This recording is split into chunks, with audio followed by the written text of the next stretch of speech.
Odd's guest this week is Marc Sheffler. Marc is most well known for his role in the original Last House on the Left movie. Marc, however, is a talented comedian, actor and screenwriter. He's an advocate for marijuana and possesses a wonderful childlike spirit. If go with the flow was a person, it'd be Marc Sheffler. All right, Marc, thank you for joining me, man. I am very excited to talk to you. You have had a very interesting and great career in Hollywood, and I can't wait to get into some of the stories behind the stuff that I dug up. Oh, okay. It's a pleasure to be. Thanks so much for having me. It's gives me kind of comfort that people still want to talk to me. So, well, I'm a horror movie fan, and right off the rip, you know, the most well-known thing you have in your credit list, or at least that horror movie fans would know you from, is Last House on the Left. That is correct. But you've done so much more, and we're going to cover the so much more. We'll talk a little bit about Last House on the Left, but we're going to cover the so much more. First and foremost, Larry, Curly, Moe, and Mark. For one brief afternoon, you got to be the fourth Stooge. You see it, that little picture in the back on the wall? That's me and the Stooges. Yes, I had a really out-of-the-box aluminum siding salesman father, a real character. As a matter of fact, he's the central figure in a TV show that I'm trying to mount right now. But I was hitting my 10th birthday, and he just one day said to me, well, you're going to be 10. What do you want for your birthday? You've been around for a decade. It's a special birthday. So what do you want? So I just blurted out the Three Stooges, and he got them for me. They were performing. They were doing a 2-week gig at a nightclub outside of Pittsburgh called the Holiday House. So he just went to them and said, look, my son wants to have a birthday party, about 60, 70 people. Just tell me how much you want. They gave him a number, and it was okay with him. And the next thing I knew, there I was in the giant nightclub with about 60, 70 people, friends, family, parents, whatever. And, it was my wish come true. It was like, there I was. So in the middle of the performance, the Stooge performance, Moe looks out at the audience and says, well, we're here to celebrate Mark's birthday. Where's Mark? So I raised my hand. He said, Mark, come on up on stage with us. I got this buzz, man. I go, wow. So I went up on stage, and I knew their shit really well. I knew their material. So I started interacting with them, and Moe was really surprised that how adept I was at that.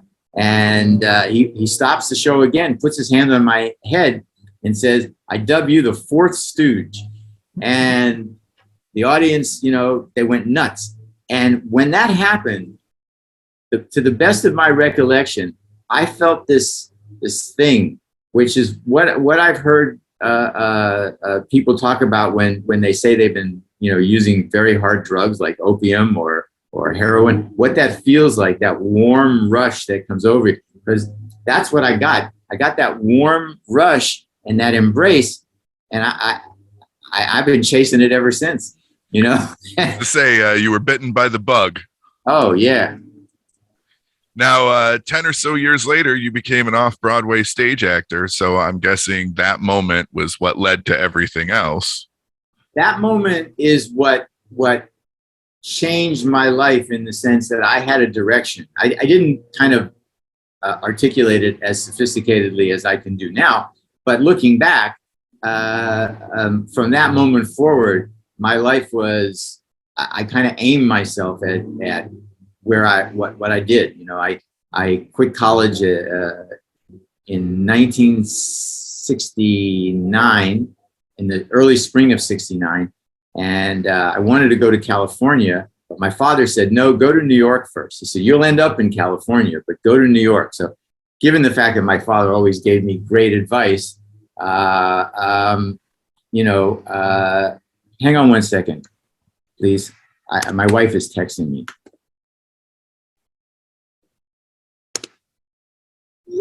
I'm sorry. So, yeah, I'm sorry. I know. I can't help it. It's, I'm married to I'm married to a Colombian woman. Okay. This is a woman who is a woman of extraordinary. She's beautiful and she's brilliant, but she's also a woman of extraordinary emotional extremes. She's either at my throat or at my feet, and sadly, not enough time in between. So I'm married to a Hispanic German woman. I kind of know. Oh man, you're fucked. You different way. So anyway, I take my dad's advice and I go to New York to the Catskill Mountains, which is at that time was the epicenter of stand-up comedy. And I conned my way into a job at the Raleigh Hotel as the stage manager. And I got to see every stand-up comedian in that circuit multiple times. Like every couple of weeks I was seeing the same. So I got an idea of what a stand-up act really was, not like the 4 or 5 minutes that you would see on TV, somebody doing it, but a whole act, right? And I started to write jokes for myself, and I learned, it was like a primer on how to write jokes, watching these guys work. And from there, I got hired. I stayed at the Raleigh for about a year, and I got hired by a comedian by the name of London Lee, who was a big name on the East Coast back then. His act was centered around the fact that his father was very rich, and he was like the poor little rich kid, right? So I worked for him and got some stage time with him, and ended up doing 2 weeks at the Copacabana at the end of that gig. And then, are you hearing that buzz in the background? A little bit, but it ain't bad. Okay, my gardener's here, so sorry. And from then on, I quit London after that and went out on my own. Was doing stand-up around LA. Had a manager, same manager as Tom Jones and Engelbert Humperdinck at the time. I got lucky with that, and they got me Last House on the Left. Well, you're best known for the role of Junior Stillo from The Last House on the Left. You've just told us. Do you enjoy the fandom? Yeah, for the most part, it's fun. It's I don't take it all that seriously. Like I don't think because I got lucky enough to be in a movie, or that I've had a pretty decent career as a TV writer and producer, I don't think anything more than that I'm just an unusual guy with an unusual job. Well, the character of Junior Stillo was kind of groundbreaking at that point, because heroin addicts weren't really portrayed in film at all. No, they were portrayed as just people who were sleepy all the time, right? It's like you never actually saw the downside, and you never got a chance to see the face of the devil. Yeah. And Wes was very intent on whatever he wanted to show. He wanted people to really see it, not think it was something that it wasn't. He wanted people to see it. And it's definitely one of those movies that makes you uncomfortable to watch. It should. Nobody should be comfortable watching what was going on in that movie. That one and what was The Hills Have Eyes. Those are my two horror movies that, man, I will watch them, but I do not feel good watching them. That was Wes's second picture. Yeah. So I know you did some time off-Broadway as a stage actor. Tell me about your time as an off-Broadway stage actor. What was like one of your favorite moments, or the most memorable production you were a part of? Well, as an off-Broadway stage actor, what you do a lot of times is like audition, right? I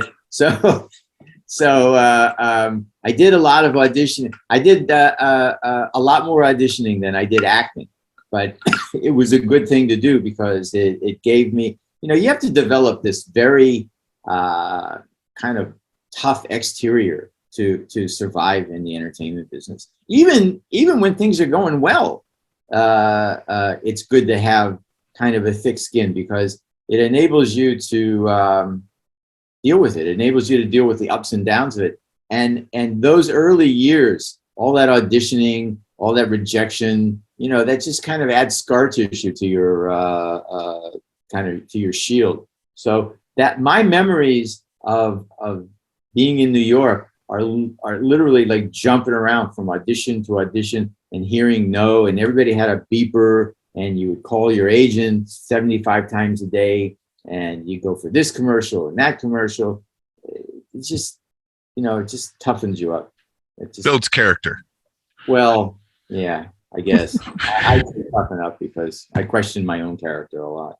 I think that's a common thing with creative types, because whether you're a musician, an actor, an artist, or even someone like me doing radio and podcasts, I mean, I know that I question my own character and direction on a regular basis. So if me, a little guy, is going through it, I can imagine someone with a pedigree behind him goes through the same thing. Of course. Like I was just talking to my wife about that. We just having a conversation about the fact that I've never met anyone in our business who was really talented, who was like satisfied with their own talent. Like that, people are always looking to make things better, and no one's ever satisfied with anything. And I want to make it better. I want, and that seems to. There seems to be this formula that the more someone like would brag or talks about how wonderful their particular, whether it's a script or a completed film or this or that, the more they talk about how great it is, the worse it's going to be.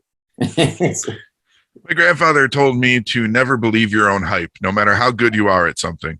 Your grandfather gave you good advice. Yeah, well, I've been sticking to it, much to the chagrin of everyone around me, because I'm humble. And they're like, you have nothing to be humble over. I'm like, well, fine, cool. I'm still going to keep on doing me. I think that's a much better way to go. So I asked about conventions. Is there any one particular convention that you look forward to each year? Because I know you do a couple each year. I do a few. I haven't done any, obviously, since COVID, and maybe in the springtime. The ones that I really like that I've done, like Chiller is a great convention. Kevin Clement runs a wonderful show there. And then Lloyd, and I think his wife's name is Sue, in who do Texas Frightmare Weekend. That's also a wonderful convention. And what makes those two particularly stand out in my head is they're large, they have a lot of people, they're very well managed.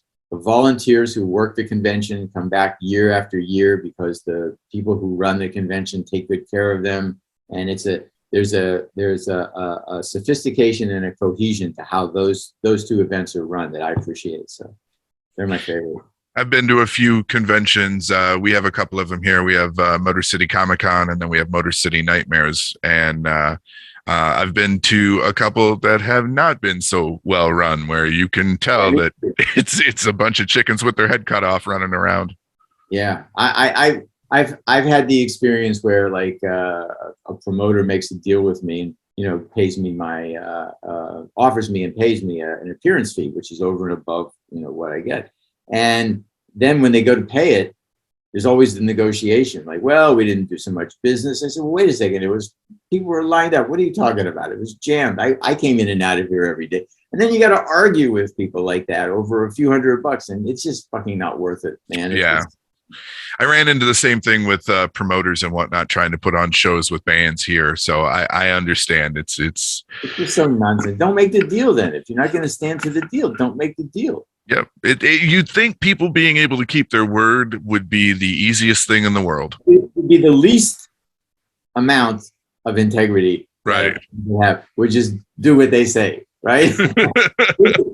You don't have to do anything more. Just do what you say you were going to do. It's like me. It's like I've never handed a script in late. I've never been late for work. I've never not completed an assignment. I make a promise. Yeah, sure. Pay me this money and I'll show up. I'll do whatever I said I was going to do. I promise you 100% I'm going to do. Yep. On my side, or mostly on the side of people I the creative people I work with, it's always like that. It's another lesson from my grandfather. Man's only as good as his word. Telling you, and even among people who, have reputations for being, tricky. nah, that's the deal. That's what we said. You know, that's what we agreed to. Okay. Yeah. Get it in writing. All right. So I know your name is inscribed on the famous Comedy Store wall. Yes, it is. You got to perform alongside, or the name is up there alongside names like Leno, Williams, Letterman. Tell me about your time at the Comedy Store. So I got to LA in 1976, and I got here because I sold the first script I ever wrote, and that's a whole other story of how that happened. But anyway, when I landed in LA, I had William Morris as an agent already because I had sold the script. So in a meeting, they said to me, this is back in 1976, they said to me, what else you want to do? Because these agents didn't know me. They just knew me as a writer. They didn't really have, you know, my resume that I had done a lot of stand-up back east. So I said, well, I'd really like to do stand-up. So they called Mitzi Shore at the Comedy Store, and she didn't know who I was, and obviously, and you know, didn't really give a shit. But she, because of William Morris, she said, okay, I'll give him a time on a Monday night, which is open mic night there. And he won't have to stand in line. We'll give him a good time. So a couple of weeks before that time was supposed to happen, I started hanging out at the store, and I happened to catch Steve Bluestein and Tim Thomerson on the same show, and I nearly shit my pants. I said, oh, wow, this New York Catskill mountain jokes that I had, this shit's not going to work here. It's just, I'm going to look like a 90-year-old man. I'm not fucking doing that. So that prompted me to sit down and write a whole new 5 minutes in like very short time. So I wrote it, and my time came. I got up on stage at the Comedy Store, and I did very well. It was okay. It was a little rocky because it was new material, but all in all, I was satisfied with, you know, and remember, I had a lot of stage experience. I had done like 200 club days with London Lee, including the Copa. So I wasn't feeling any like, oh my God, look where I am kind of pressure. I was more feeling the pressure of wanting to make sure the material was right. So they invited me back for week 2. I came back, and I had fixed the material, the things that I didn't think were working to my standards, and it was better. It was a better 5 minutes, right? So then they invited me back, and on the third Monday night I was there, Mitzi was in the audience to showcase somebody else. So I go up on stage after a couple of comedians before me did extraordinarily well. So the audience was up, right? They were like high and I knew from my own experience that that's where I wanted them. I didn't want those guys in front of me to not be good. I wanted them to be good. So I had something like, I don't know, 10:15, 10:30 time spot. The place was packed. You know, it was just a buzz in the air. And I went up on stage, and I squeezed every fucking laugh out of that 5 minutes that it had. It was dry as a bone. It was sand, like the word. And I was finished with it. It was over. So the audience just fucking ate it up, and I did a really hot 5 minutes. So I walked off the stage, and I saw Mitzi, and I thought to myself, what the fuck, man? I have nothing to lose. So I walked over to her and I said, hey, Mitzi, does it have to get any better than this? And she looked up at me and she said, all right, Mark, call in for spots, right? So that's how I became a regular. Now, the answer to your question in more detail. My first night, a week later, like on a Tuesday night, I had like a 9 o'clock early spot, because that's what they do. They put the new people on real early. So I'm in the back of the Comedy Store parking lot smoking a joint, and because I'm nervous as shit, because I realized, you know, this is the real deal here now. This is not fucking around. This is like career make or break situation. And I guess the heaviness of that was kind of getting to me. So I turn and I look towards Sunset Boulevard, and I see George Miller come walking down. You know who George was, right? Mm-hmm. Okay. So I see George's nose. He starts sniffing the air, right? His head just like beams over to me. And he comes walking over with a big smile on his face and his hand extended to shake hands. He said, hi, I'm George. I'm George. How are you? And I said, fine. He said, you're a comedian? I said, yep. Tonight's my first night. Oh, you'd be great. You'd be great. By the way, is that pot? And I said, yes. He said, can I have some? I said, yeah, sure. So George and I started smoking a joint, and we're talking, and he's telling me about the Comedy Store and, you know, what to expect and how not to worry about anything and everything's going to be fine. So we finished the joint. It's time to go in. And he puts his arm around me. He says, come on, I'll take you in. I'll introduce you around. So we go, and as we walk into the Comedy Store, George looks to his right and he sees a old beat up pickup truck with Indiana license plates on it. And he says, oh, my friend Dave's here. My friend Dave, he's a comedian too. He's from Indianapolis. Can you believe he was a weatherman? A weatherman. Now he's a comedian. Come on, I'll introduce you. So I walk in, and that's first night I meet George Miller and Letterman. And that's who that was. It was David Letterman. So, yeah. And then Robin got there like a week before me. Jay had been there a while. Michael Keaton had been there. Tom Dreesen and Tim Reed had been there a little while. They were before us. So yeah, I'm part of that famous class of '77. And we're known as original paid regulars because we were there before the strike, and then we were there after the strike. So we're in that original class. Well, yeah, that's the heavy hitters of comedy, basically. Yes. You had to really, like, you got to imagine what Robin Williams was like, coked up in those days, and what he was like on stage. It was literally like getting circumcised again to have to follow him. It was a rite of passage, man. Growing up, my mom showed me Robin Williams, George Carlin, Sam Kinison, and the greats. Those are my icons, essentially. And I was actually talking with a friend of mine, and like, because they had said they'd love to see some of Robin Williams's old work, like the original routines and whatnot. I was like, "Oh, you mean Cocaine and Living Color?" Well, I'm not talking ill about the dead. No. Robin talked about him, and he was a pal, so I wouldn't. And I loved him. I thought he was just a great guy. He was just like a really great human being.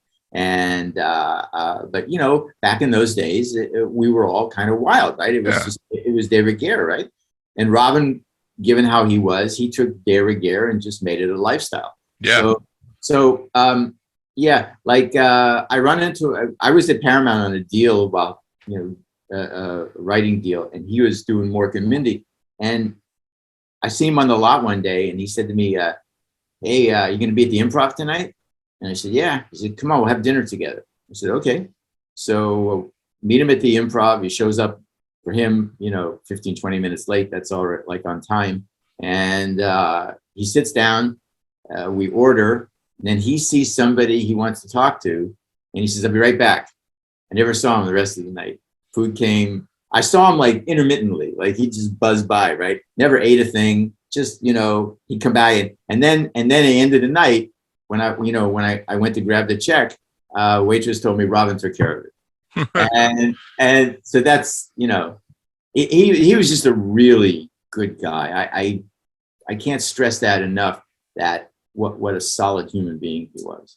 There actually is one story about your and Robin's interactions. You told it to me the other day.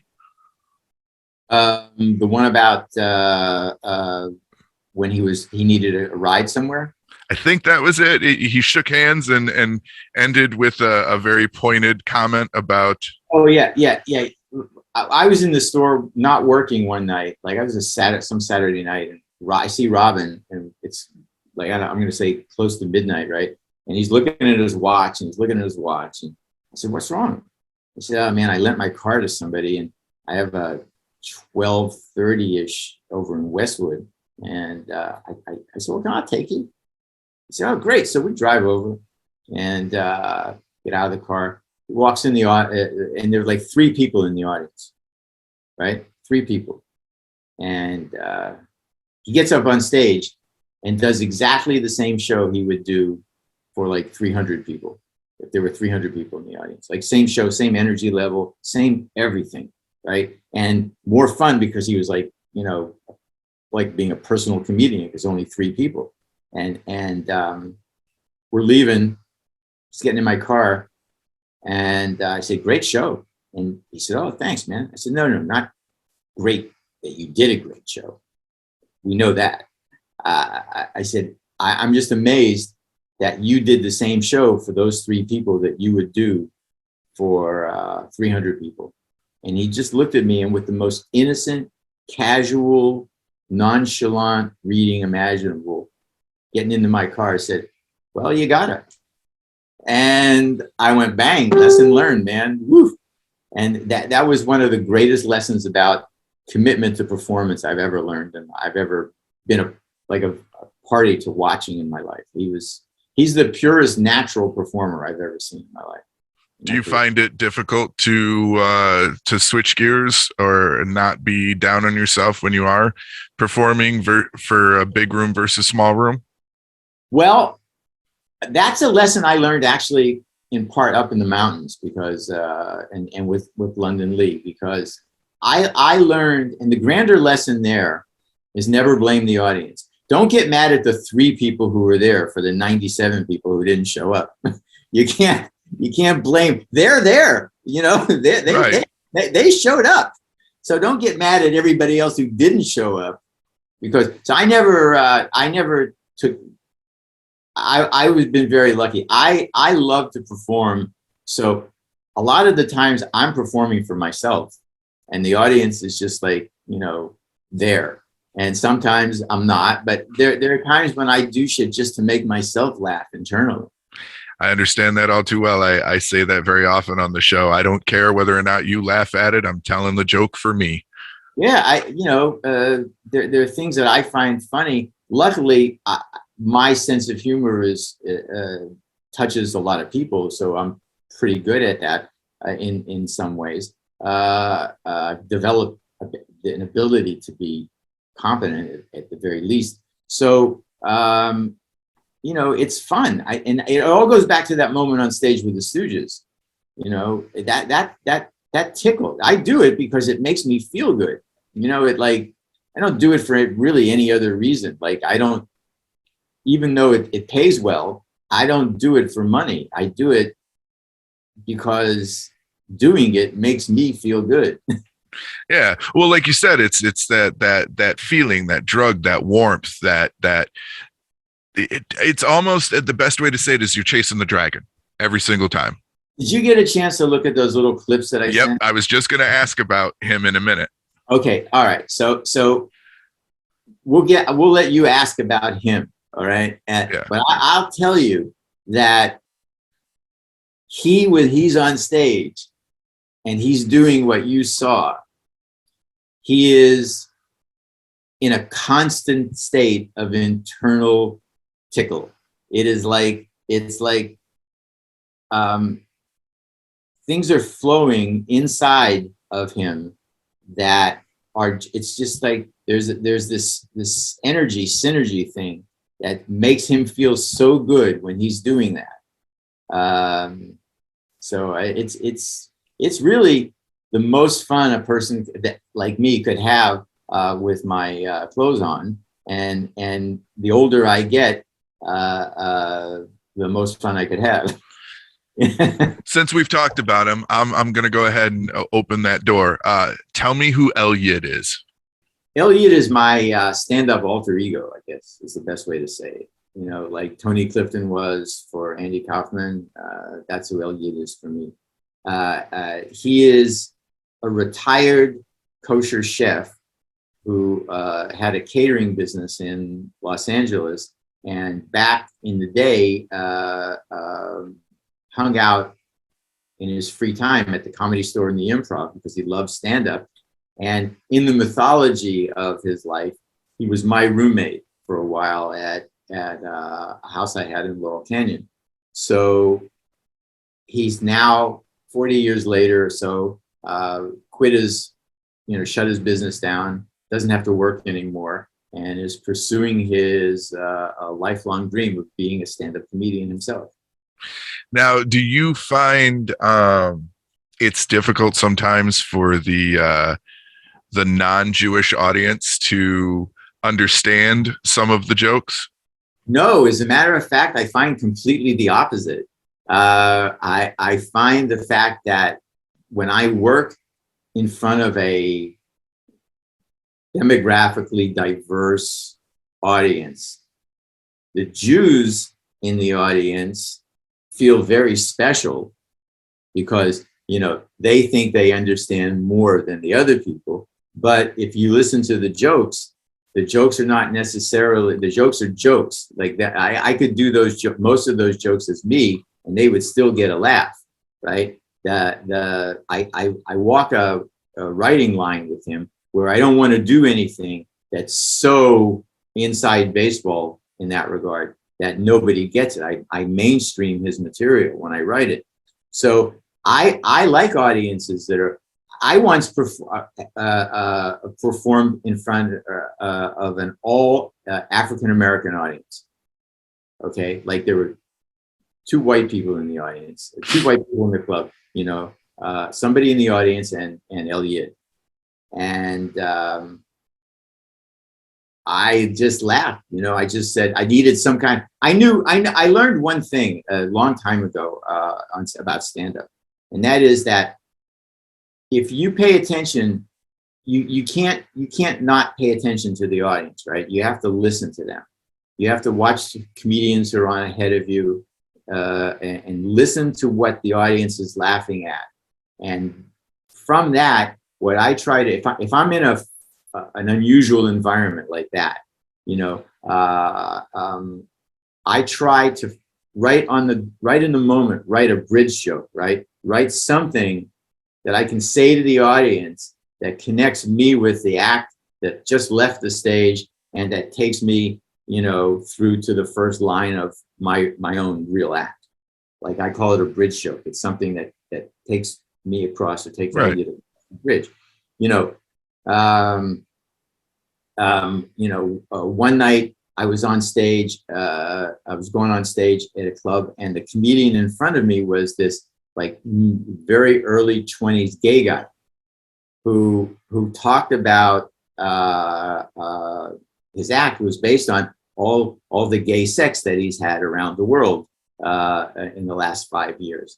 And, you know, I'm listening to this and I'm thinking, you know, I fucked a guy in Cairo, I fucked a guy in London, I fucked a guy in France. And ladies and gentlemen, Elliot, you know.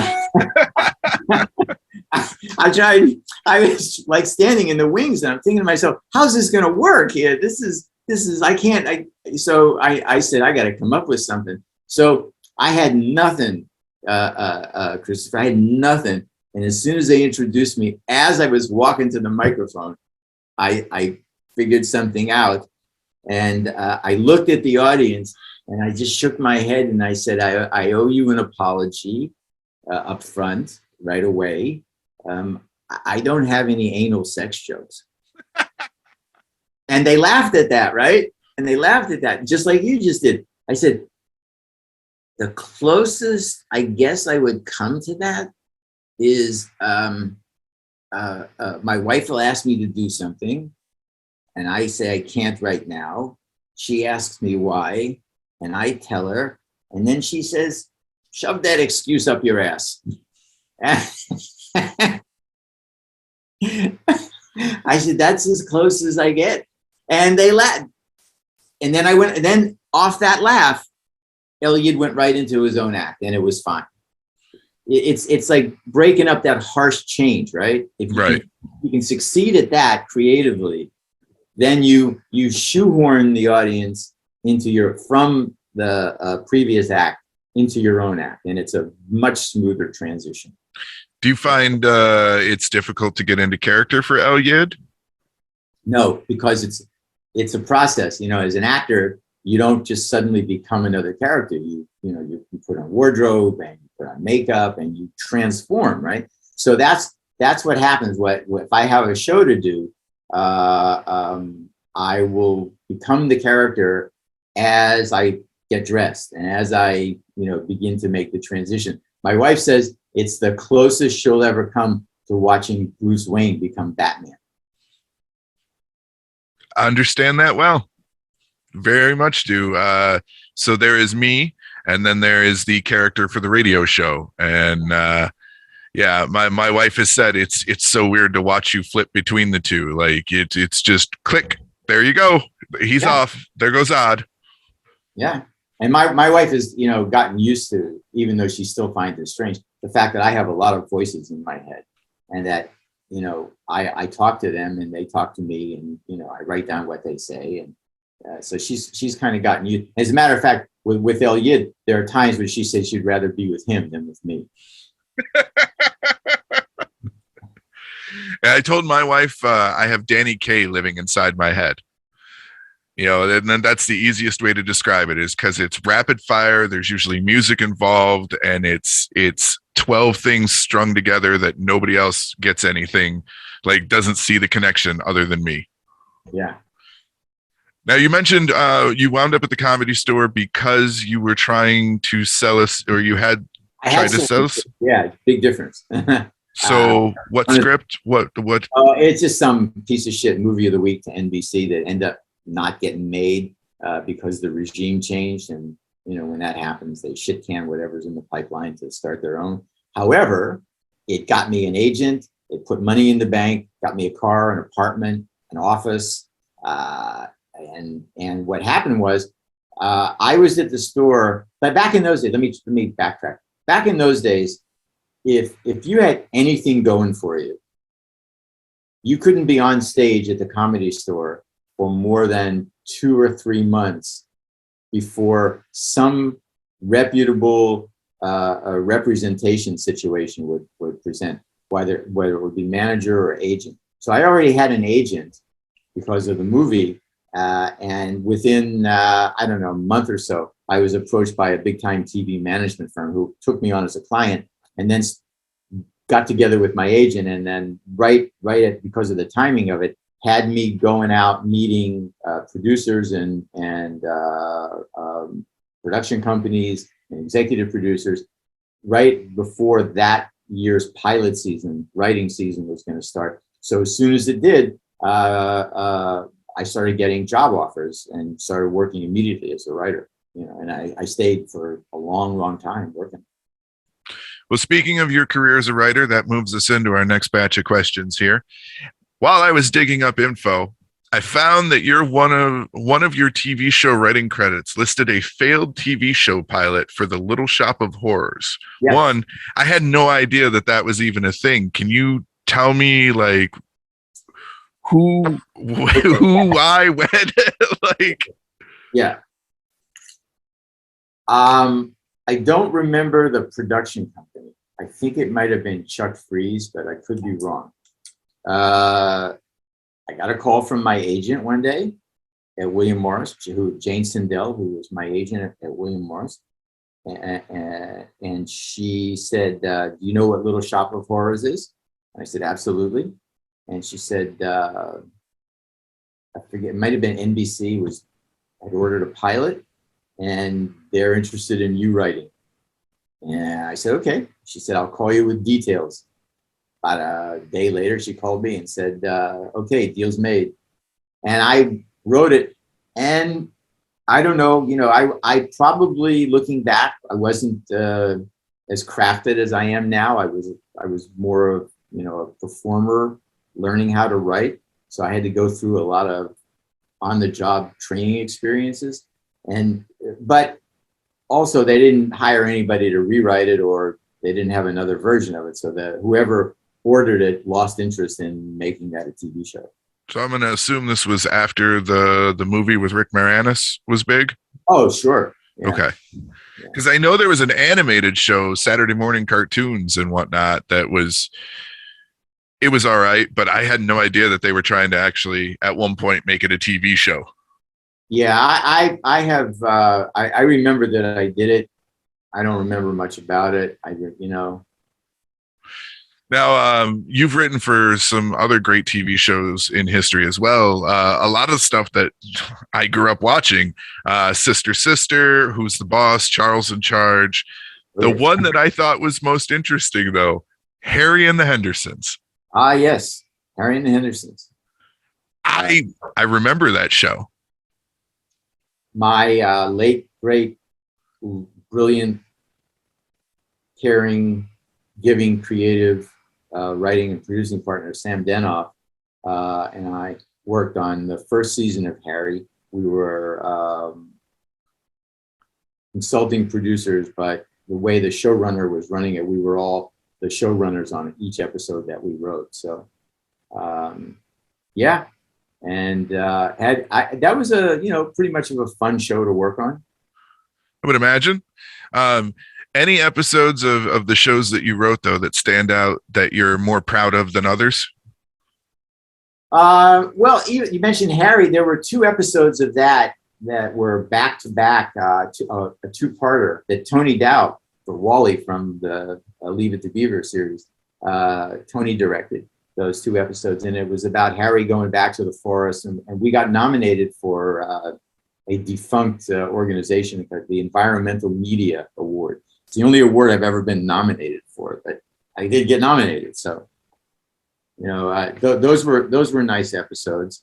I don't know. They kind of all, it's just television. It's fun.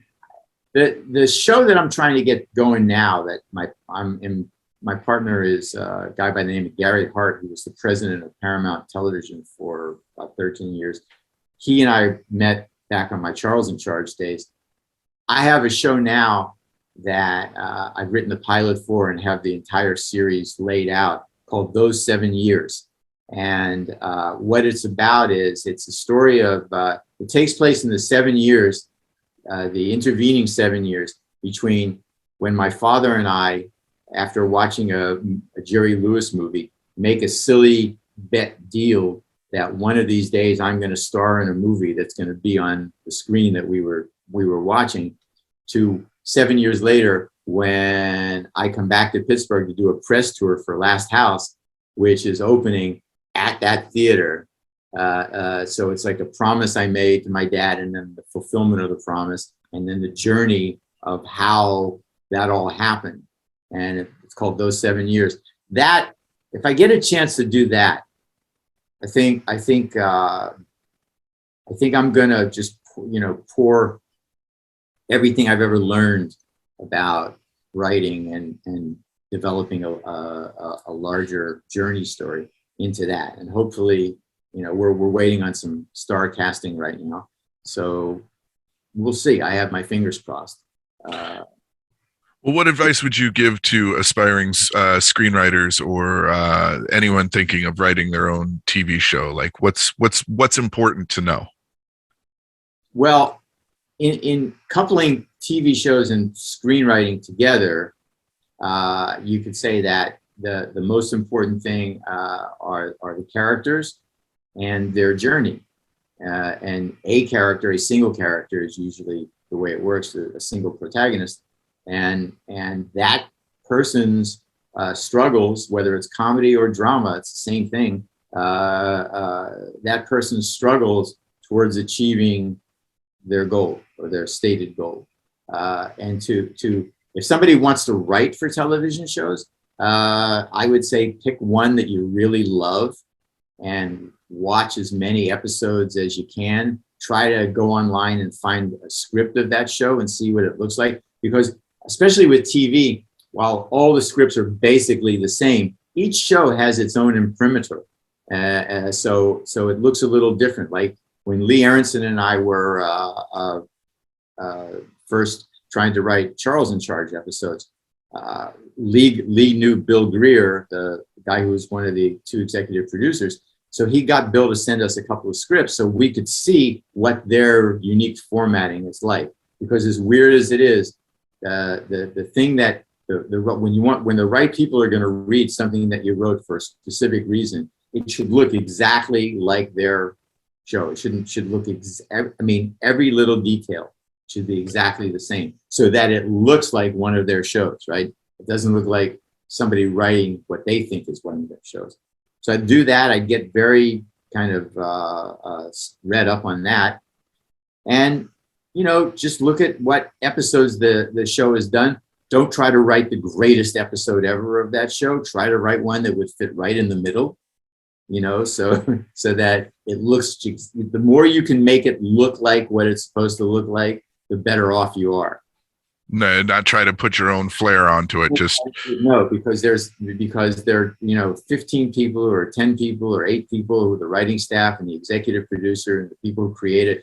They know what their show is. So don't try to tell them what their show is. Just try to show them that you know what their show is and you can replicate it. Good advice. Okay, so you were co-producer on a film that caught a fair bit of controversy in 2005 called Chaos. Oh, yeah. Yes. You were also in Last House on the Left, 2 films that are fairly violent and difficult to watch due to the violence. What do you think it is about the high level of violence that draws people into those horror movies? I think it's kind of escapism. I think it's a release. I can't. As you asked, I just thought of. I was at Texas Frightmare Weekend a few years ago, and guy comes to my desk and photographs, whatever, and he said, "Hey, when you get a moment, can I talk to you about something?" I said, "Yeah." He's standing there with his daughter. It looked like a normal guy. So it came a lull and I went over to him and said, "What's up?" And he said, "Well, I'm just out of the military. I did 2 tours in Afghanistan." And I said, "Oh, congratulations, glad you're here," kind of shit. And he said, "I just want to tell you that we did some really weird shit. Like we'd go out in the day and do some really weird shit." And I would say, "Yeah, I can imagine." And he said, "And when we came back to release the tension from that, we would watch movies because it gave us a chance to escape." And he said, and one of the most popular movies to watch was Last House on the Left. And when the moment he said that, I still think about it and try to process it. But he said it was a great release for us. It was just for some reason, it's just everybody felt better afterwards. And I said, okay, first time I heard that, but so I don't know, man. It's just I try to not overthink it. Fair enough. Tell me a little bit about Chaos. Chaos was done by a writer-director by the name of David DeFalco, who was a friend, right? He had a company with another guy. So he raised a certain amount of money. He was a huge Last House on the Left fan. That's how I actually met him. I met him at a horror film convention where he came to buy an autographed picture of me. So we became friends. And at the time, he had offices at Universal. He was four-walling some office space. And he got some money together and wanted to do an homage to Last House. So he hired me to kind of add some credibility, and make some comments and help him, So I did a bunch of different things. I was involved in casting and on-set producing, and I hired the DP, and, just a bunch of things. Who's become like a very famous DP now, Brandon Trost. So, it was just a gig. It was, just a gig, man. That's what I do or did. Yeah. All right. So I follow you on social media and you're pretty cool and outspoken dude. One thing I wanted to cover is the post where we talked about privacy when it comes to celebrities. Why do you think the movie going audiences feel entitled to know what color your morning dump is? Well, I think that goes back to one of the things that audiences feel. They feel like they know people, right? They feel like they know celebrities. And what they know is an image that somebody has and compilation of the parts that person has played, and sometimes they're like actors are like that, and sometimes they're the exact opposite.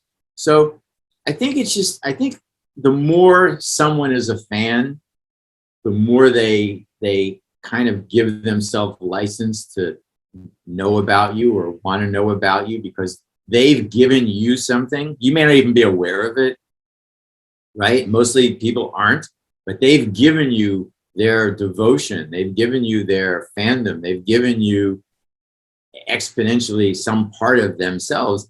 And I guess they want something in return. Do you think your privacy is a fair price to pay for notoriety? Well, luckily I'm not that famous, So, in general. I think that most of the people who are fans and who are on the other side of that line, if they were living a life on the celebrity side of the line, wouldn't like it, because there are times when people get intrusive. Like when the most famous I am in any given moment is when I go to horror film conventions. Like that, I'm at the height of my fame because everybody is in a bubble, and I'm well known within that bubble, right? So my wife got a chance to feel what that was really like, and in that, I mean, people with cameras in your face all the time, and you're sitting and you're eating, and people come over and want an autograph, or you could see that people want an autograph, but they're noisy about not wanting to come and bother. But so luckily, I'm not, like I said, I can go wherever I want. Nobody gives a shit about me. So I don't have to deal with it on a daily basis, but I don't take it that seriously. And I'm always nice. I'm always like, yeah, sure. What the fuck? I don't care. It's like a joke for me. I think there's a difference, though, between being at a convention and being approached versus just trying to get your damn groceries and being bothered. Yeah, I don't think I would like that if I was just out shopping with my wife. And I've had that happen a couple of times in malls around where conventions were taking place, and I've had that. And, my answer is to smile politely and say, I'm at the convention. Come by and see me. I'd love to see you. Come by and I'll give you something. Now, I personally, this is just my opinion, I think the paparazzi should be outlawed in some fashion. I think that anyone buying those pictures should be shut down or at least fined, because I personally feel that we shouldn't bother celebrities like that. Like, just because you're on the screen, just because you're on my TV or the movie screen, but you see, the problem with trying to legislate that, I hear what you're saying, and I mostly agree with you. And I think that's more of a parental responsibility, raising children and teaching them to be polite and considerate, than it is something that needs to be legislated. Because in reality, I don't think that is legislatable, because if somebody's out in public, anyone can walk up to anybody and say anything to them in public. It's if someone says, please don't bother me, I'm with my family, but thank you, and that person continues, then they start to cross some legal lines. But you got to pay homage to the fact that being a celebrity is a two-sided coin. You are who you are, and it's the people who admire you who make you a celebrity. And mostly everybody's cool. Mostly everybody's considerate. So there are assholes, I guess, in every arena. Fair enough. And you just learn how to deal with it. Why do you think publicists push those types of puff pieces, like The Rock buys his mother a car? Oh, you saw that, huh?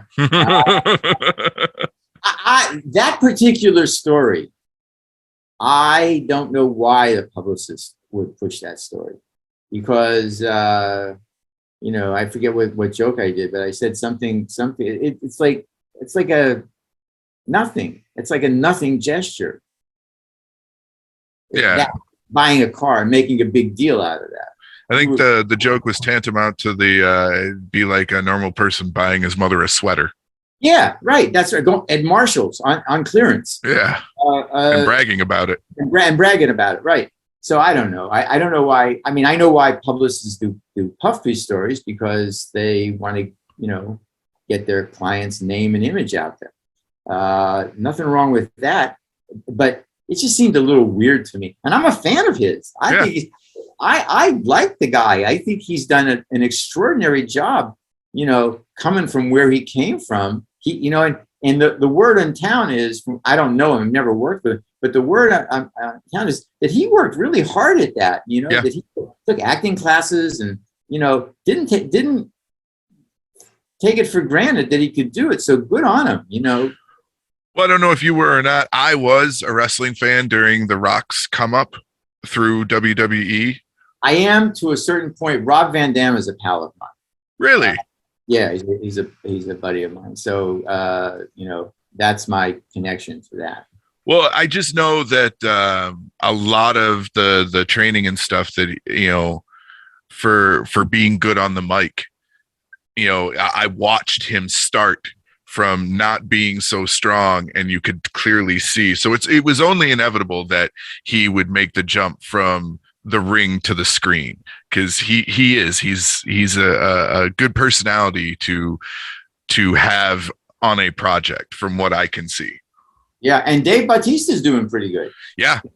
And I don't know him, but he's a friend of David DeFalco's, the guy who directed Chaos. And I would say that he's another one of those guys who took it very seriously. And I've seen him in some non-action parts where he was just standing and talking. And he's managed. The big issue with guys like that is can they be vulnerable? Yeah. And not just action. Typecast. Yeah. And I to his credit, man, I've seen him do some stuff that I said, wow, good for him. Yeah. Good for him. So yeah, I just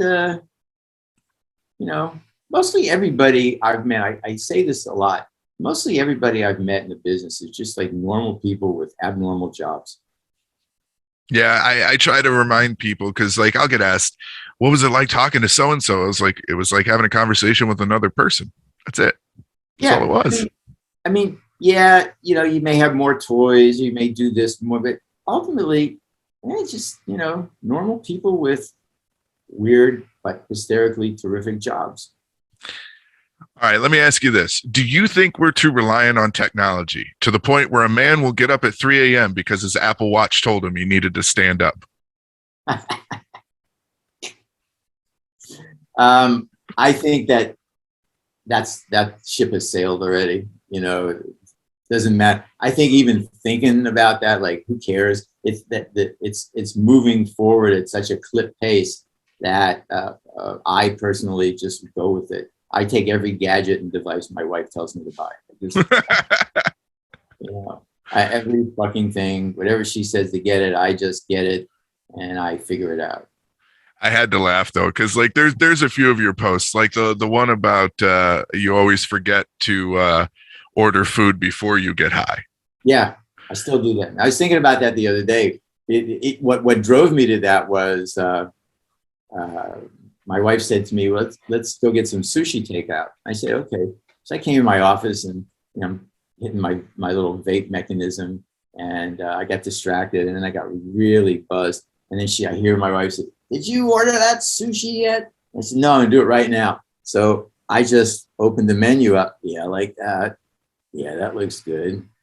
Oh, fuck, I haven't had that in a while. Let's get a couple of these. Yep. $400 later. No, but quite a bit, and then we get it, and my wife looks at I come out of the store with these 2 giant bags, and my wife looks and says, what the fuck did you get? I said, apparently a lot of sushi. My roommate falls into that trap as well. He'll get stoned and then he'll want food, and I keep trying to tell him, you need to do this beforehand. Your wallet will thank you later. I meant to ask you, did you laugh at the jokes that you saw for Iliad? Yes. Okay, that's good. Well, as I stated when we were talking to our mutual friend, I may not be Jewish, but I do understand some of the terminology and stuff like that. And, understanding definitely helps get the joke sometimes. One of the things I've written for him is that when I know that he's going to get into something that may be a little, inside baseball, I always write a line. I try to get him to explain it up front quickly, and so that it puts everybody, the audience, on the same page, right? That's how you get big laughs, is by making sure that everybody understands the setup to the joke. And if some people need a little help, you give them a little help, with a sentence or two. But yeah, okay. I just wanted to make sure that, Yeah. Well, and typically I have found over the years, most of the comedy that I enjoy comes from Jewish writers or Jewish comedians. I don't know what it is, but they tend to be way funnier than I guess the bland, trying to make sure that everybody is unoffended comedians. Okay, so I have a Robin Williams story for you. Okay. So as I mentioned, Robin was a pal, and Robin's manager, who sadly has also passed away, a guy named Larry Bresner, was also an old friend of mine, right? So I was in Larry's office. I had a meeting with him about something, and we're talking, and then he just kind of like started laughing out of nowhere, out of context. I said, "What's up?" He said, I don't know why I just thought of this, but did I ever tell you what Robin said to the promoter in Berlin, Germany?" And I said, "No, what?" So he tells me a story. He said that Robin does a show at like a sellout arena of thousands and thousands and thousands of German people, right? And they just fucking love him. So after the show, they're in Robin's dressing room, and the promoter walks in, and he's just thrilled because this was such a successful event. He said, "Oh, Mr. Williams, you're a genius, you're brilliant, you're just the most amazing comedian ever. You're wonderful. Thank you so much. Look at they love you. And Robin said, "Oh, thanks, man, thanks." And he said, I don't know about the German people. We're not very good at this thing, making people laugh. I can't figure out why not, And Robin, according to what Larry told me, he said, Robin looks the guy right in the face and says, what do you expect? You killed all the funny people. Oh man, I bet the comment hung like a fart in church. Knowing Robin, I have no problem believing that. We talked about it a little bit before we got started, but whatnot. COVID and the vaccines. Where do you stand? I stand in line for the vaccine. As far away from everybody as possible. I here's where I stand. I would go to multiple pharmacies and get every fucking vaccine available if they had it. I am a big believer in science. I believe that 2 and 2 will always equal 4, and that there's, that the science was right. I mean, I also educated myself. Like I learned all about mRNA vaccines, and I learned that they're not new, that they've been around for quite a while, but this is the first major situation where the scientists collectively thought that the vaccine was going to be an applicable resolution or weapon against this. And it didn't develop very quickly because they just threw shit together. First of all, they have computers now and things go much faster. And I talked to doctor friends of mine who explained a lot to me about it. So I really am. Plus, I got my vaccine, my polio vaccine, from Jonas Salk himself in Pittsburgh when I was a kid, because he went around to the schools in our neighborhood with these crews of medical people.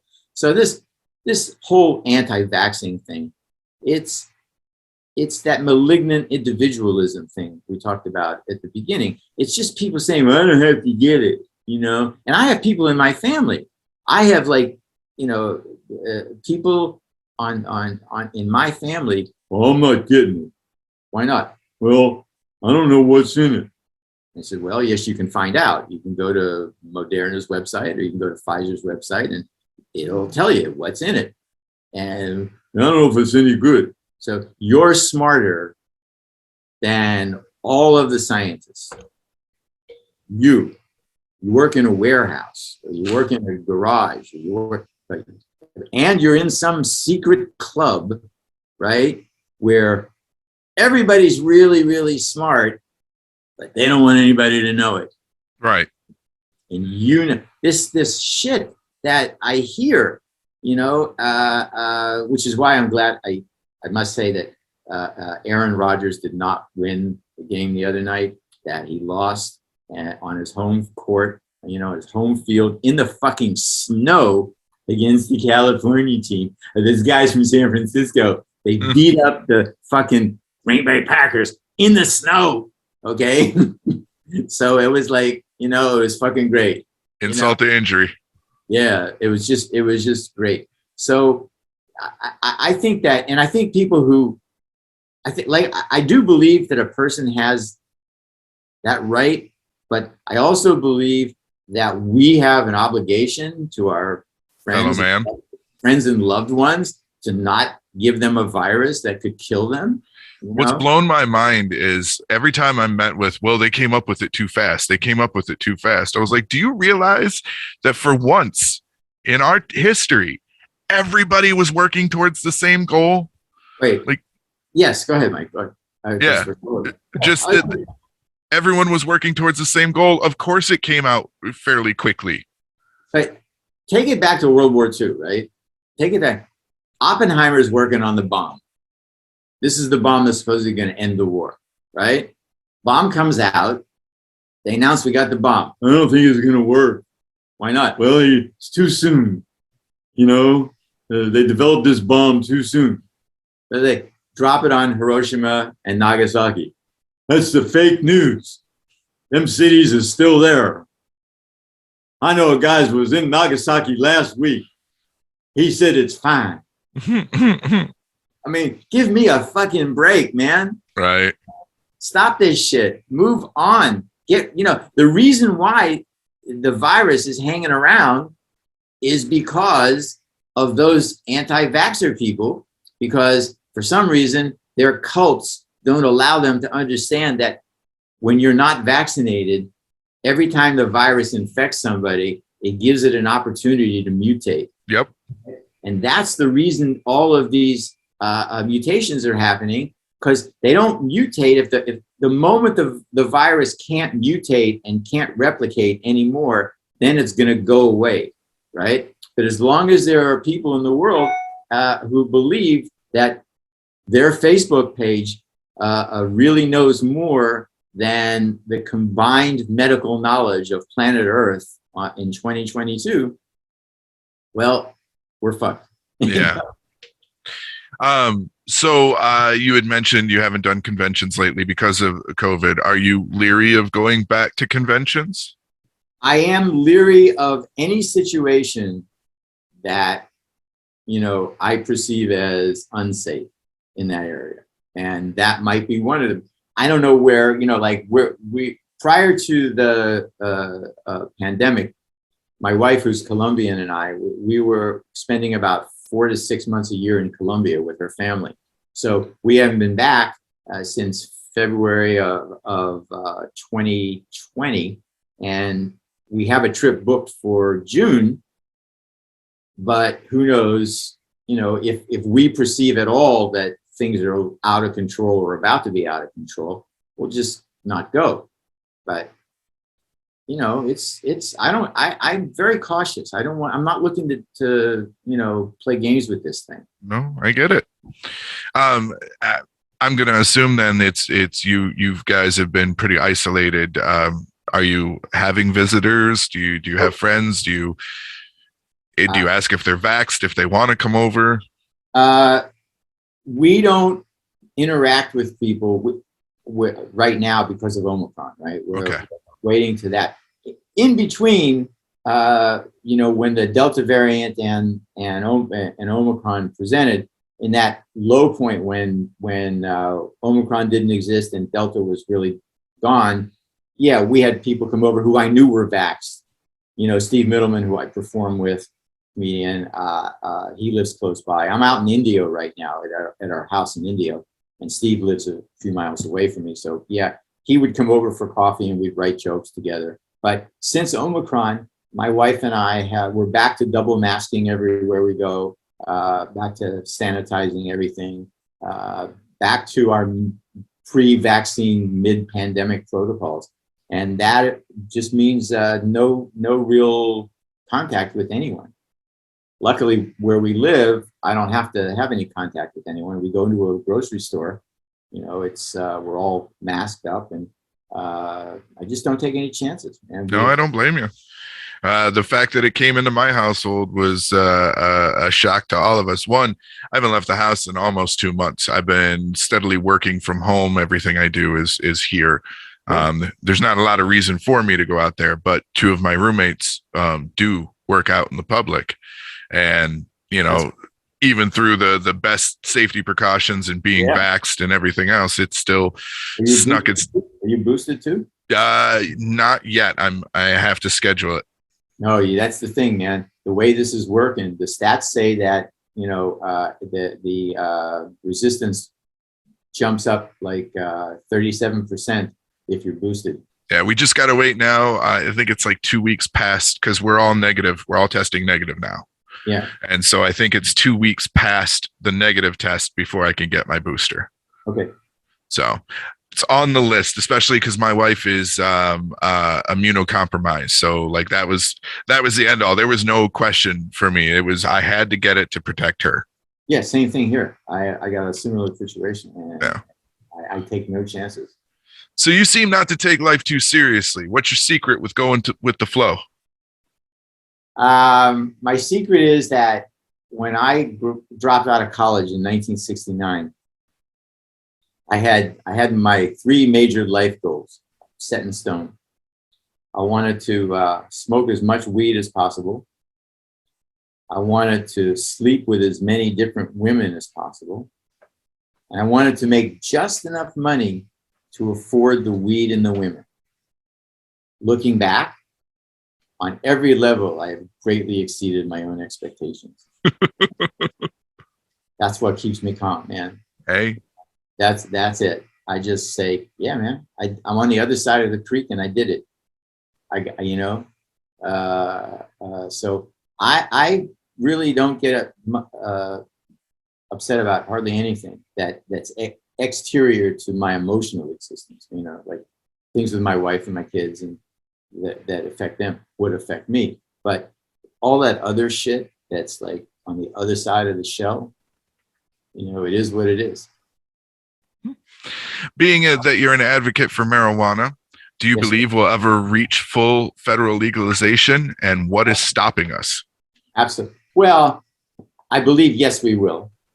100%. Right? I think probably in 5 years. It's because it's a slow crawl, right? It's look how it's spread. Starts in California and Colorado, and it spreads, and then there are these little blocks of states, because the moment you get a state that legalizes it, then all the states around it are affected, and then what happens is that some of those states see the light and they legalize it. So it's it's coming. That slow burn. Yeah, it's coming. Why do you think we haven't done it sooner? Well, it happened incrementally. First of all, for a long time, the country as a whole was suffering from the Nixonian version of what marijuana was, right? And the creation of the DEA and just the demonization of it. And that, what happened was a generation of people took charge, and they were aware that that whole demonization concept was bullshit. It was a lie. So once the people in charge realized that the reasons that it was illegal were bullshit, then those people then in the position of making change will make change. So as congressmen and representatives get younger and from different generations, you'll see that generational shift. And at some point, and the reason, to answer your question, the reason why I think it's taking time is that a lot of the people who have the power to change it are part of that old vision of it. So that no matter what you tell them, their opinions and point of view is kind of cemented in stone, because it happened in their formative years. My formative years were that it's totally cool, and that no bad thing that any one of these idiots ever said about it turned out to be true. I've been this is a vaporizer, but I've been using cannabis for 50 some years and never had any desire to use heroin, had any desire to use anything else. I don't drink that much. You know, alcohol is not really like a big part of my life. And I don't do any other drugs for the most part. And no. Yeah.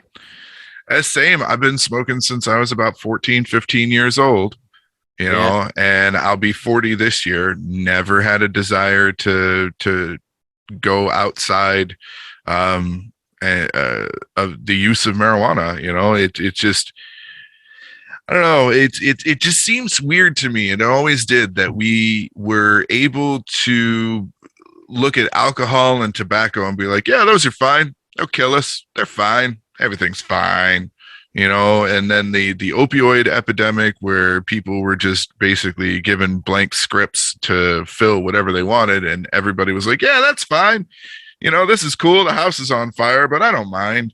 You know, and then you got marijuana that, you know, really hasn't hurt anybody or done anything wrong. And yet it's demonized, and they don't want to make money off of it. You know the history of why it's illegal, right? I do. Okay. So that's the answer to your question. What happened was there were two parts to the history, right? There were the part of history that had to do with alcohol, and when Prohibition came in, people were turning to other ways of altering their consciousness, and marijuana was one of those ways. And then when alcohol became legal again, the liquor lobby went nuts and made sure that the federal government made marijuana illegal. It wasn't illegal. There's never been a plant that's been illegal, but they made it illegal, right? So it grows naturally, but no, it's illegal, right? So then when I first came into contact with it, it was fun and everything, and you know, wow, but I didn't have any of those weird impulses like the Reefer Madness version. Yeah. Which is one of my all-time great fun films. The Reefer Madness version, I kept looking for that and never happened. You know, I saw people on other drugs get fucking crazy back in the day, right? Yeah. But, yeah. Cocaine is a demon of a drug, and, you know, should be illegal and unavailable because it doesn't do any good. It has no redeeming qualities. But nobody on marijuana ever, you know, I just never saw it. No, me neither. I know you're writing a book. What can you tell us about it? Well, I'm writing a book about my life and my career because they're so intertwined. The book is called, the title is As Luck Would Have It, and then subtitled The Story of Me and My Very Successful Mediocre Career. And my life has been, it's one moment of unbelievably absurd good luck to another, right? But not in any, but in structure. And it's given me the ability to leapfrog where I am, like the Three Stooges, right? Let's just start with that. Actually, the first piece of luck was having my father as my father, but then the Three Stooges. And then from the Three Stooges, you know, I led a really interesting teenage life. I was in Atlantic City, New Jersey when I was 14 and a half, working as a short order cook. And I lost my virginity then. And I was 14, right? Just there. I went to college. Went to college with David Duke at LSU in the 60s, right?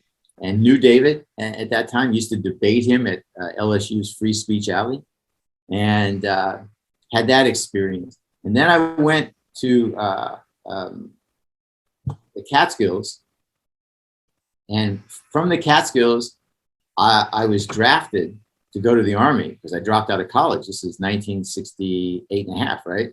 So, but somehow they wouldn't take me. They just 4F'd me right then and there. Got the job with London Lee, worked with him, did stand up at the fucking Copacabana. There aren't many comedians alive who actually go back to it. But there I was in part of London's act, holding that microphone, doing stand up. So, you know, did it. And then I meet these managers. I get Last House on the Left. I meet a commercial director who I do a couple of commercials for.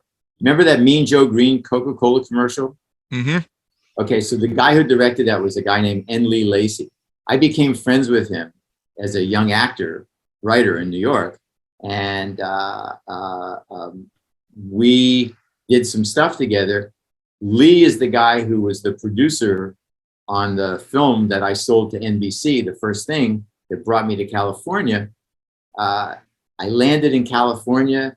I had an agent, had a manager. I had an agent. I didn't have a manager. I had an agent. I sold the first script I ever wrote. I had an apartment, a car, money in the bank. Okay, so, and then I just had these series of things along the way that they're just absurd. A series of fortunate events. I landed at the Comedy Store like at the beginning of the comedy surge of 77, and I become, you know, part of and friends with and part of that whole crew. You know, I start working as a writer, really not knowing what the fuck I was doing, going from job to job, learning, and having the greatest time. Just you know, wake up, I smoke a joint. I had a house in Laurel Canyon, right above Hollywood Boulevard, and Schwab's Pharmacy was still Schwab's Pharmacy. So I wake up, smoke a joint, go down to Schwab's Pharmacy, have breakfast with Johnny Dark and Murray Langston, who's the unknown comic, and, you know, a bunch of other guys who would just meet there for the morning. Go back, smoke another joint, take a nap, wake up, make something to eat, smoke another joint, take a shower, get dressed, and by 8:30, 9 o'clock, I'm out for the night, you know, at the Comedy Store, hanging out with Robin Williams and Jay Leno and David Letterman and Michael Keaton, and, you know, and I did that for years, 5 nights a week. What, you know, I look back and I go, holy fuck. You know, that's like real shit. You know, that's like real shit. And like you said earlier, you know, my name's been on the wall for decades at the Comedy Store. Yeah, since the late 70s, it's been there. And I, you know, it's just been fucking amazing. Like Mark Summers is one of my closest friends. We met in line at the Comedy Store, waiting to get on as young comedians, and we stayed friends for all this time. People I've met along the way that, you know, I'm friendly with, and it's fun. So I'm writing a book. The book is about this, and I just think it's a fun story because I haven't taken my own life that seriously. I've raised 3 children who are not in prison, you know, and have had 2 wives. I'm very close with my first wife, my ex-wife, and I adore my current wife. I've had a lucky fucking life, man. I can't wait to read the book because it'll definitely be one that I want to pick up because I love, because I'm sure there's going to be stories in there that nobody's heard before and things like that. So, but I don't trash anybody because I don't believe in that. You know, that's nonsense. There's no point in that. I mean, if my story, if I can't get a laugh at the end of it, then it ain't worth telling. Right. Well, I've always toyed with the idea of writing my own story as well. And, you know, it was the same concept. You know, I wouldn't trash anybody. I've got an ex-wife that we don't get along and whatnot. Wouldn't trash her. The only one that I would pick on throughout the book would be me. just you know, write it honestly. And one of the ways that I, you know, some writing advice I could give you if you want to take some unsolicited advice. Sure, always. Don't pressure yourself about it, right? Like this book of mine, I've been writing it for a couple of years, and I've got about 200 pages right now, right? And a lot of those pages are just notes to expand stories, so it's going to be much. But I just make notes until I have no more notes to make, right? That's it. And when I have no more notes to make, then I start writing. Then I started going in and fleshing out the notes. So I try to let one side of my brain work at one time, and then the whole brain. Yep. So that's my writing advice. All right. 2 more questions for what I had prepared, and then we'll move into the interview roulette, and I'll get you on your way. Okay. Every person, whether they're aware of it or not, has seasons of their life. Some seasons are great, some not so much. What was the most interesting season of your life? Well, I would say the for different reasons. That's a hard question for me because, I could say, well, the time period that my children were born is a rational thing. But I think the most interesting season in my life is the time period that series I was telling you about was written in, those 7 years, because I went in those 7 years from being a 14-year-old kid in the 9th grade, saying to my father, okay, one of these days I'll be in a movie that's going to, I'll star in a movie that's going to be up on that screen in a theater in downtown Pittsburgh.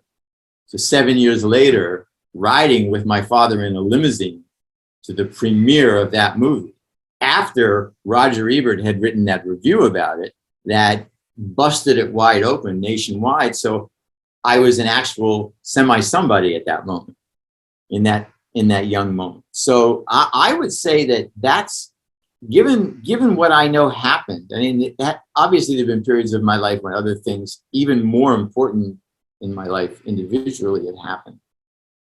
But those 7 years pretty much put my life firmly on its path. Well, then I hope you're able to sell get the show on TV or wherever it's going, because I would like to watch it.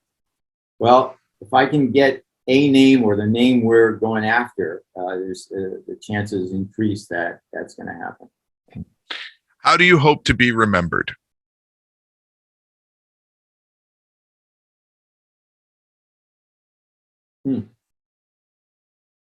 I guess my first thing was funny.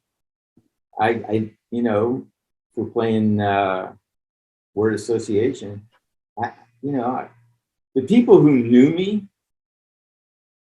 personally, I think would think that I'm kind and generous and sometimes cantankerous and, easy and to deal with and tough to deal with simultaneously. I think the fact that my children, all 3 of my children and I are still very close, and I'm very close with my ex-wife. I'm sort of unusual in that area because I don't hang on to negative feelings because they give you wrinkles. Yeah. So I think I'd like to just be remembered as like a funny guy, who loved the people he loved. All right, it's time for interview roulette. I wish I had some cool graphic or something to throw up here or something for you to look at. All right, so you picked 5 numbers before we got started, and these are the questions that correspond with those numbers. Are you ready? Sure. What word or phrase do you say too much? Literally. I literally say that too much. Literally? Yeah. I'm an idiot that way. I just myself doing it, and I go, "You're literally an idiot for saying this." What would you rather write 1 incredible album or 10 very good ones? 1 incredible album. Yeah. 1 showstopper. Yeah. What kind of music did your parents listen to, and do you think it had any influences on your tastes growing up? Yeah, my dad was a huge Sinatra fan.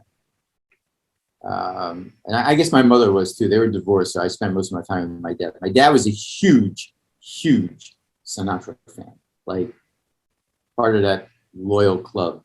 And he kind of personified that lifestyle, right? That Sinatra swinging, hey, Jilly, get the broads kind of lifestyle. And I picked up on that, and it became it became kind of a swagger thing. Well, like you had said earlier, you wanted to have enough money to be able to pay for the drugs and the girls that you wanted. That's it. Yeah. So yeah. So that's my answer. No, that's it lines up with what you've said already. I'm a consistent motherfucker, man. It's just, it just is what it is. If you had to design a playground for adults, what is one thing you'd put on it? A water fountain. Why? Because the adults doing adult things would need to be hydrated all the time, Water fountain with electrolytes, right? Right. Gatorade fountain. Gatorade, there you go. Sponsored. And then finally, what do you try to avoid at all costs? Stress. Stress? Yeah.